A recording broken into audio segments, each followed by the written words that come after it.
দায়িত্ববান মানুষ রয়েছে, যারা দায়িত্ববান প্রধান রয়েছে, তারা আল্লাহর দরবারে কি জন গতদিনও কিন্তু এই কথাটা ওখানে বলেছে যে ওনাদের 300 ভাগ সমাজের উপরে যাও, পরবর্তী ধরে গেল, কিন্তু বোঝা মতো ঠিক না। আমি যে কথাটা বলতে চাচ্ছি যে আজকে তোমাদের অত্যন্ত গুরুত্বপূর্ণ দিন। একটা মানুষ যদি সারা বছর যতদিন পারবে, এতদিনও যদি জানাজার নামাজে উপস্থিত হয়, তার থেকে একটা জুমার দিন, জুমার অত্যন্ত সালাতের দিন গুরুত্বপূর্ণ। সুবহানাল্লাহ বলেন।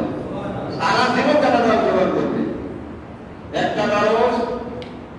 আমরা যে ঈদের নামাজ পড়ে, নতুন কাপড় পরে, নতুন শাড়ি পরে, নতুন কিছু করে আমরা ঈদগাহে যাই, ও সারা বছর যদি এই সুন্নতের পর্দাটা পালন করে, সারা বছর যদি এই সুন্নতের পর্দাটা যতদিন পাঁচ বছর পালন করে, তার থেকেও জোয়ার আজকের এই দিনটা তার চেয়ে বেশি গুরুত্বপূর্ণ। সুবহানাল্লাহ বলেন।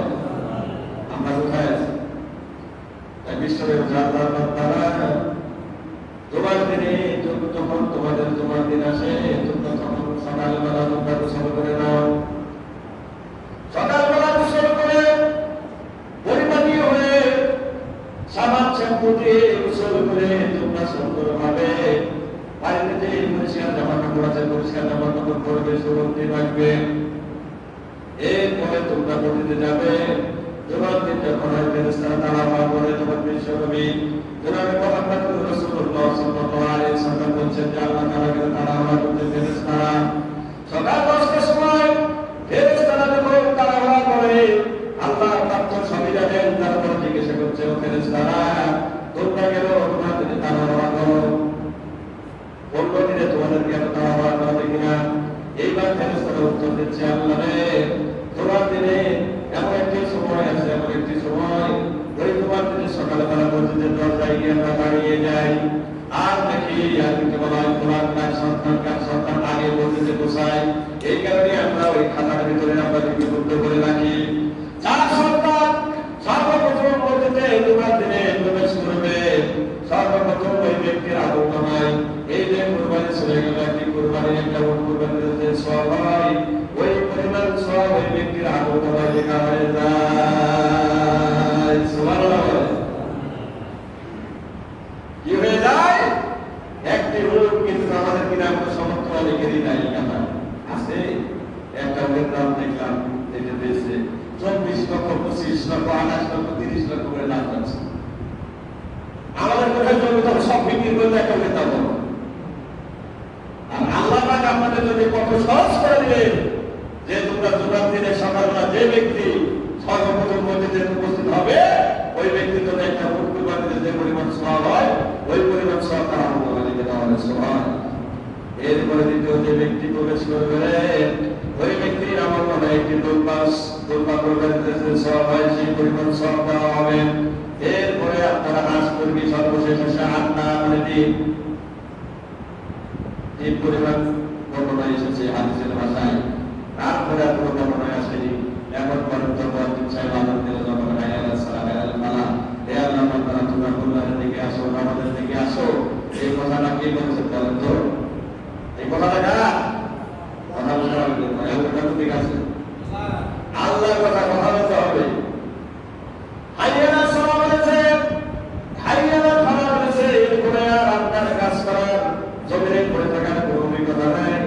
আপনার জমিনটা ছেড়ে দিয়ে আল্লাহ তাআলা বলছে ফান্তাশিরু ফিল আরদ, এই বান্দা তোমার জবান সূরা জুমার 62 নম্বর সূরা 10 নম্বর আয়াতে আল্লাহ বলতেছেন, তোমরা জুমার দিনে তোমাদের বেচাকেনা বন্ধ করে দাও, বন্ধ করো, দোকানপাট বন্ধ করে দাও।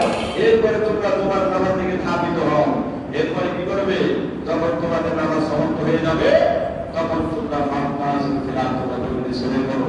যদি তোমরা এইভাবে করো, আমি আল্লাহ তোমাদের 1 টাকা থেকে তোমার 100 টাকা বাড়িয়ে দেব। সুবহানাল্লাহ। দেওয়ার মালিক কে বলেন তো? কথা বলেন ভাই। আয়াতের মালিক কে? মওতের মালিক কে? রিজিকের মালিক কে? সব কিছু দায়িত্ব দিয়ে দিয়েছেন আমার আল্লাহ তাআলা। অথচ আমরা জমিনে পড়ে আছি। আল্লাহ তাআলা তোমরা কেন মানে তুমি যে জমিনে পড়ে আছো, জমিটা তোমার বাবার নয়, এই জমিটা তোমার বাবার নয়। দেখো তোমার দাদা ছিল, তোমার দাদা কোনো বাগানের গভীর কবরের ভিতরে চলে গেছে, হয়তো তোমার মা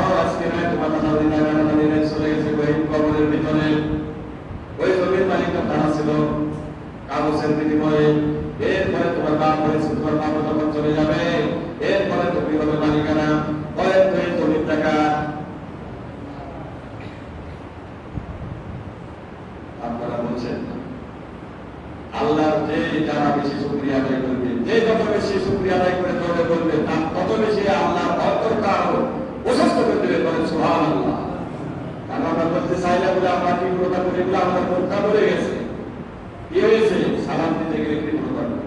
অথচ বুখারী হাদিস আল্লাহ রাসূল বলছে, বিশ্বনবী মুহাম্মদ রাসূলুল্লাহ সাল্লাল্লাহু আলাইহি ওয়াসাল্লাম, বুখারী মুসলিমের এক নম্বর হাদিস, যে ব্যক্তি সর্বপ্রথম সালাম দিলে সালাম গ্রহণ করবে, সর্বপ্রথম ওই ব্যক্তি আল্লাহর কাছে উত্তর হয়ে যাবে। সুবহানাল্লাহ বলেন।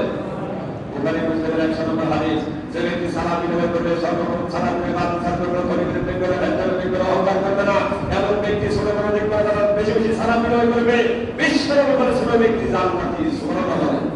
সালামের উপকারিতা আছে না নাই? কিন্তু আমাদের সবাই আমরা কি করি? সালাম বেছে বেছে দিই না?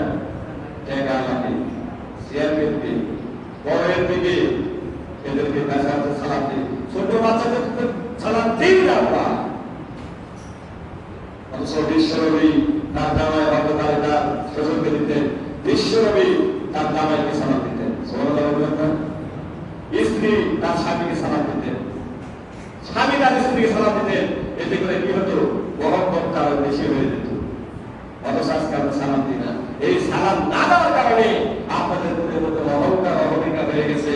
যেমন কি একটি কাঠ চলন্ত কাঠ যখন চুলার ভিতরে দেওয়া হয়, আগুনের ভিতরে দেওয়া হয়, যেমন পুড়ে সারকার হয়ে যায়, কয়লা হয়ে যায়, আপনার ভিতরে আগুন লাগাটাই অহংকার। এই জিনিসটা এটা এই পুড়ে কয়লা সারকার করে দেয়। নাউযুবিল্লাহ বলেন। আপনার মধ্যে আগুন থাকবে না, আপনি বুঝতে পারবেন না, আপনার আগুন লাগাই পুড়ে সারকার হয়ে যাবে।